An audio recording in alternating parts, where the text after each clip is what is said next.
பொங்கல் பண்டிகையை முன்னிட்டு தென்காசி காய்கறி சந்தையில் காய்கறிகள், கரும்பு, மஞ்சள் விற்பனை அதிகரித்துள்ளது. இதுகுறித்து கூடுதல் விவரங்களை நமது செய்தியாளர் ராஜன் வழங்க கேட்கலாம். ராஜன், தென்காசி காய்கறி சந்தையில் பொங்கல் விழாவை முன்னிட்டு காய்கறிகள், கரும்பு, மஞ்சள் விற்பனை அதிகரித்திருக்கிறது. மேலும் காய்கறி, கரும்பு, மஞ்சளினுடைய விலை நிலவரம் என்னவாக இருக்கிறது? பொதுமக்கள் எவ்வளவு பேர் அங்கு இந்த பொருட்களை வாங்க செல்கிறார்கள்? பொதுமக்களினுடைய கருத்துக்கள் என்னவாக இருக்கிறது? வியாபாரிகள் என்ன சொல்றாங்க? விவரங்களை சொல்லுங்க. அதாவது யுவராணி, நாடு முழுவதும் இன்னும் ஓரிரு தினங்களில் பொங்கல் பண்டிகை என்பது தமிழக மக்களால் கொண்டாடப்பட உள்ளது. இந்த நிலையில் அவர்களுக்கு தேவையான காய்கறிகள், பனங்கிழங்கு, கரும்பு, மஞ்சக்கொலை உள்ளிட்ட பல்வேறு வகையான பொருட்கள் வாங்குவதற்கு சந்தை பகுதிகளும் மார்க்கெட் பகுதிகளும் குவிந்து வருகின்றனர். குறிப்பாக பாவூர்சத்திரம், காமராஜர் தினசரி சந்தை, அதுபோல் தென்காசி நகராட்சி பூங்காவில் செயல்பட்டு வரும் தினசரி சந்தை உள்ளிட்ட இந்த சந்தைகளுக்கு அதிகப்படியான வெளியூர்களிலிருந்து காய்கறிகள் அதிகப்படியான கொண்டு வரப்பட்டுள்ளது. மேலும் கிளப்பாவூர் சுற்றுவட்டார பகுதி, சுரண்டை சுற்றுவட்டார பகுதி, ஆலங்குளம், கரையம், தென்காசி சுற்றுவட்டார பகுதியிலிருந்து ஆயிரக்கணக்கான விவசாயிகள் தாங்கள் உற்பத்தி செய்த கத்தரிக்காய், வெண்டைக்காய், பூசணிக்காய், கடியங்காய், சுரைக்காய் உள்ளிட்ட பல்வேறு வகையான காய்கறிகளை இந்த பகுதிகளுக்கு விற்பனைக்கு கொண்டு வருவார்கள். தற்போது ஒரு சில காய்கறிகள் விலை ஏற்றம் காணப்பட்டாலும் ஒரு சில காய்கறியின் விலை என்பது முக்கியமாக விலை என்பது சரிந்துள்ளது. மேலும் இந்த பொங்கலுக்கு வரக்கூடிய கிழங்கு வகையிலும் கணிசமாக விலை என்பது உயர்ந்து காணப்படுகிறது. தற்போது இந்த பாவூர்சத்திரம் சந்தையிலும் தென்காசி அந்த மார்க்கெட்டிலும் கணிசமான விலைகள் காய்கறிகள் விற்பனை செய்யப்பட்டு வருகிறது.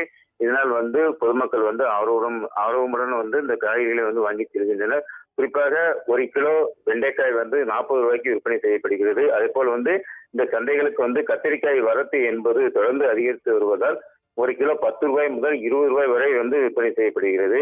அதே போல் பூசணிக்காய் 7 ரூபாய்க்கு விற்பனை செய்யப்படுகிறது. அதே போல் சுரைக்காய் 3 ரூபாய்க்கு விற்பனை செய்யப்படுகிறது. அதே போல் புடலங்காய் 30 ரூபாய்க்கு விற்பனை செய்யப்படுகிறது. மிளகாய் 35 ரூபாய்க்கு விற்பனை செய்யப்படுகிறது. அதே போல் மாங்காய் ஒரு கிலோ தரத்துக்கு ஏற்பது போல் விலை நிர்ணயம் செய்யப்பட்டுள்ளது. அதாவது குறிப்பாக 30 ரூபாய் முதல் 80 ரூபாய், 100 ரூபாய்க்கு விற்பனை செய்யப்படுகிறது. அதே போல் தக்காளி பழம் ஒரு கிலோ 27 ரூபாய்க்கு விற்பனை செய்யப்படுகிறது.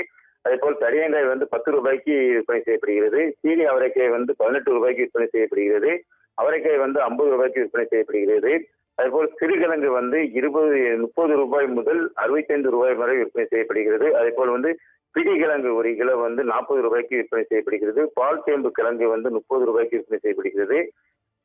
மேலும் வள்ளிக்கிழங்கு 25 ரூபாய் முதல் 40 ரூபாய் வரை விற்பனை செய்யப்படுகிறது. தேனக்கிழங்கு 25 ரூபாய்க்கு விற்பனை செய்யப்படுகிறது. அதேபோல் சேமங்கிழங்கு 10 ரூபாய் முதல் 20 ரூபாய் விற்பனை செய்யப்படுகிறது. சின்ன வெங்காயம் ஒரு கிலோ 30 ரூபாய் முதல் 50 ரூபாய்க்கு விற்பனை செய்யப்படுகிறது.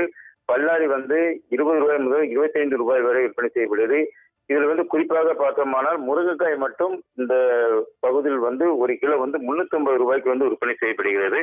அதேபோல் புடலங்காய் விலை உள்ளிட்ட பல்வேறு வகையான காய்கறிகளும் ஒரு சில காய்கறிகள் விலை ஏற்றம் காணப்பட்டாலும் ஒரு சில காய்கறிகளின் விலை என்பது முழுமையாக வீழ்ச்சி அடைந்துள்ளது. இதனால் பொதுமக்கள் அதாவது புதுமனை தம்பதிகளுக்கு இந்த பனங்கிழங்கு, இந்த கிழங்கு வகைகள் கொண்ட அனைத்து வகையான காய்கறிகளை கொண்டு பொங்கப்படி என்று சொல்லக்கூடிய அந்த நிகழ்வு என்பது பெற்றோர்கள் மூலம் அது புதுமனை தம்பதிகளுக்கு வழங்கப்படும். அதனால் இந்த மஞ்சக்கொலை மற்றும் கரும்பு, பனங்கிழங்கு இந்த அனைத்து வகையான காய்கறிகளும் வாங்கி பொங்கப்படி கொடுப்பதற்காக காலை முதலே இந்த சந்தைகளுக்கு, அதாவது தென்காசி பகுதியில் உள்ள அந்த சந்தைக்கும் பாவூர்சத்திரம் பகுதியில் உள்ள பாவூர்சத்திரம் சந்தைக்கும் அதுபோல் பல்வேறு பகுதியில் உள்ள காய்கறி கடைகளுக்கும் சென்று மக்கள் ஆர்வமுடன் வாங்கி செல்கின்றனர். மேலும் இந்த விலைகள் கணிசமாக குறைந்தாலும் கூட ஒரு சில காய்கறிகள் விலையேற்றம் என்பதால் அவர்கள் ஒரு சுணக்கம் இல்லாமல் ஆர்வமுடன் வாங்கி செல்கின்றனர். யுவராணி,